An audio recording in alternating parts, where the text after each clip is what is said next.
안녕하세요. 부동산을 사랑하는 여러분, 써니입니다. 반갑습니다. 저는 캐나다 토론토에서 활동 중인 리얼터입니다. 셀링 토론토라는 브로커리지를 운영을 하고 있고요. 오늘은 제가 어제 말씀드린 제 손님의 질문, 써니 언니 5만 불 정도를 모았는데 첫 집을 살 수 있을까요? 지금 어떻게 사야 되죠? 이런 질문을 받았습니다. 자, 여러분 다 아시겠지만 집을 내 집으로 만들 때 두 가지 시나리오가 있죠.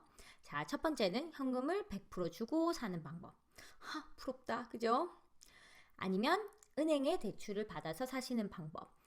대부분의 분들이 은행을 통해서 대출을 받아서 집을 사실 텐데요. 그러면 캐나다는 어떤가? 여기도 당연히 거의 대부분의 분들이 대출을 받으세요. 근데 집 가격의 5%를 다운페이를 하시고 사시는 분들도 계세요. 자, 어떻게?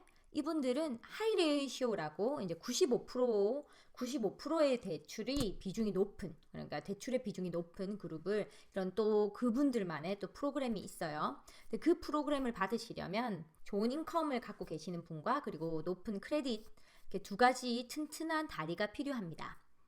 또 혹시나 해외 투자를 준비 중이신 분들이나 아니면 투자용으로 사시는 분들은 꼭 20%의 다운페이가 요구가 되거든요. 그리고 해외 투자하시는 분들 중에 한국 인컴을 적용을 해서 대출을 받으시는 분들도 종종 있기도 하고요. 이제 많은 분들이 대출에 대해 또 질문이 많으셔서 제가 파트너로 일하시는 분들 중에 한 대표님을, 전문가 대표님을 인터뷰를 하려고 준비 중입니다. 기대해 주시고요. 속 시원하게 정보를 인터뷰하겠습니다. 자, 지금 대략적인 이 시나리오만 케이스 스터디로 봐주시고요. 자, 5%를 다운페이를 하고 5만 불로 45만 불, 50만 불 정도, 4억 5천에서 5억짜리 정도의 집을 찾는다고 가정을 해보면, 자, 이런 경우 전 손님께 향후 5년에서 3년에서 5년 사이 이렇게 라이프 스타일이 어떻게 되는지 계획을 여쭤봅니다.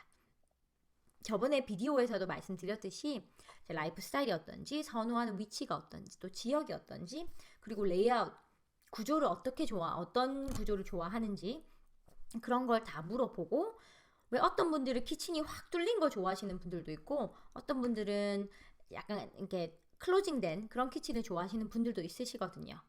그리고 대답이 나 혼자 살 건데 난 야외 활동을 별로 안 좋아하고 원베드 정도면 괜찮아요 라고 하시는 분이 있으면 콘도가 제일 좋겠죠.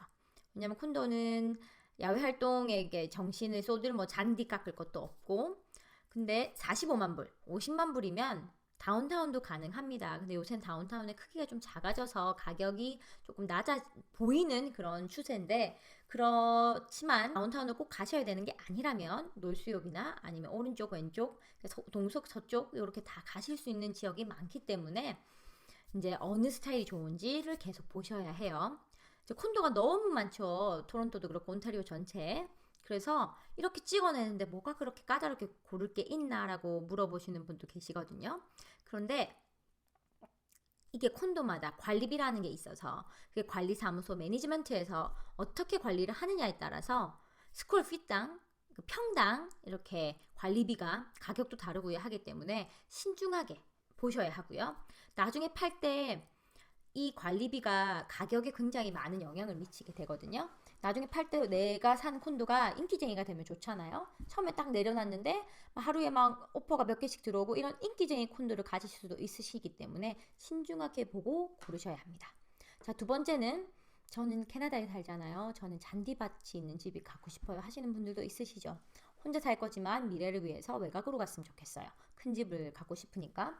이런 경우에는 요새 토론토 시내에서 고 트레인, 고 버스 이렇게 시외로 나가는 기차나 차를 타시면 30분 정도면 다운타운을 가는 길이 좀 잘 돼 있기 때문에 가시게 되거든요. 그리고 외곽은 시외가 되니까 가격이 상대적으로 저렴합니다. 그럼 45만 불, 50만 불로 작은 단독주택도 할 수 있고, 그러나 단독주택은 콘도랑 다르게 모든 관리를 혼자 하셔야 합니다. 난 그게 너무 좋아요. 그런 것만 다 손에 흙 묻히고 저도 그렇거든요. 그렇다면 단독주택에 사시는 재미를 100% 즐기실 수가 있을 거고요. 또 집을 사실 때 특히 완전히 새 집이 아닌 이상 콘도는 부담이 조금 줄어들긴 하겠지만 단독주택은 특히나 비상금이 좀 필요하세요. 리저브 펀드라고 하죠. 혹시 모를 집이 망가지거나 아니면 냉장고가 안 된거나 하는 그런 상황에 대비해서 놀래서 막 대처하지 않게 어느 정도는 준비가 돼 있는 상황에서 주택을 구입하셔야 합니다. 콘도는 그런 부분에서 부담이 조금 적긴 하죠. 근데 제일 중요한 부분은 당연히 물론 지금 상황의 경제적인 상태를 충분히 보고 다 검토하고 가셔야 할 길인데요. 집은 30일 리턴, 90일 개런티 리턴 이런 게 없기 때문이에요. 클로징은 등기가 되는 딱 그 순간부터 갑자기 잘 되던 냉장고가 일주일 뒤에 고장이 났다 하면 그건 다 제 책임으로 안아야 하거든요. 슬프지만 그런 책임이 따르는 일이기 때문에 신중하게 결정을 하셔야 하고요. 자, 결정은 다 됐다. 이제 알아들었어요. 무조건 고! 만불은 오르겠지 하고 선택을 하셨으면 제가 희망적인 얘기를 두 가지를 해드릴게요. 제 첫 번째 손님은 정말 제가 친한 언니거든요. 지금도 너무너무 친하고 처음에 여기 온 지 얼마 안 돼서 렌트를 살고 계시다가 저랑 만나서 얘기를 하고 하다가 딱 질문, 써니야 5만 불 있는데 우리 어디든 가보자. 2만 불만 올라도 나는 정말 땡큐 이렇게 해서 시작한 집찾기였어요. 근데 지금 코로나 때문에 지금 파시려고 하거든요. 코로나 때문에 조금 얼어있는 시장인데도 불구하고 제가 봤을 때 최대한 보수적으로 봤을 때 60만 불은 훌쩍 넘는 가격에 파실 수 있으시거든요. 그렇게 이제 큰 집으로 옮길 계획이시거든요. 다 레버리지 효과 아시죠, 다들? 지렛대 효과라고 하죠. 그분이 48만 불 정도 집을 5만 불에 다운페이를 하고 사시고 그 나머지를 대출을 받으셨어요. 5만 불 넣고 10만 불의 수익을 내신 거죠. 그러면 수익률은 200%가 되나요? 자, 4년 정도 됐으니까 1년에 50% 정도씩 늘어난 건가요? 이게 복리 이런 거 안 하고 그냥 단순하게 그렇게. 전 이런 상황을 마주할 때 굉장히 뿌듯하고 보람이 되거든요. 쪽집게 과외 같은 느낌이 들어요. 그때도 저희 언니가 굉장히 불안해하면서 2만 불을 올랐으면 좋겠지만 이거 떨어지는 거 아니야 하고 막 걱정을 하실 때 아휴 떨어질 일 없으니까 그냥 믿고 가세요 할 때 하셨죠. 그러니까 기대한 것보다 2만 불 기대하셨는데 5배를 더 얻어서 10만 불 정도는 충분히 얻으실 수가 있는 거죠. 그런데 또 이런 경우도 있었습니다. 이분은 더 어마어마해요. 저희 사촌이었는데요. 한 6년 전쯤에 저 아기가 어렸을 때였으니까. 근데 15,000불, 1,500만 원을 6년 전에 좀 무서운 지역이라고 하는 토론토에도 무서운 지역이 조금 있어요. 그 토론토 주 동물원 쪽에 그쪽에 거기에 22만 불 그러니까 2억 2천 정도의 싼 집. 지금은 찾을 수가 없는 가격입니다. 그런데 저 토론토 끝자락이었고 그때는 방 4개짜리였는데 불구하고 그 집을 사셨어요. 22,000불이었으니까 22만 불이었으니까. 그런데 지금 그게 5억이 훨씬 넘습니다.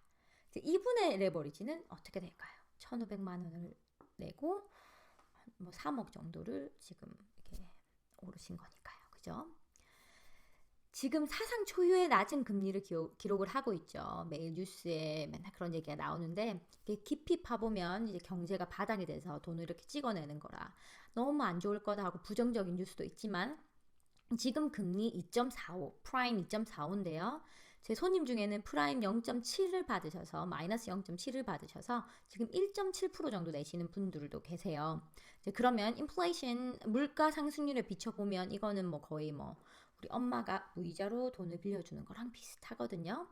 그러니까 이런 경우도 있기 때문에 만약에 충분한 인컴 그리고 그게 꾸준하게 들어올 거라는 자신감이 있으신 분들은 무리하지 않는 선에서 찻집을 최대한 이른 시기에 또 라이프 스타일을 너무 바꾸지 않는 범위 내라면 대출을 무서워하지 말고 도전하시기 바랍니다. 언니가 도와줄게요. 이건 제 동생 클라이언트한테 하는 얘기예요. 자, 이런 계획을 하시려면 고객의 마음을 열고 또 저와 함께 할 수 있는 든든한 관계를 먼저 맺는 게 제일 중요하다고 생각을 합니다. 자, 내 입장이라면 어떻게 할까?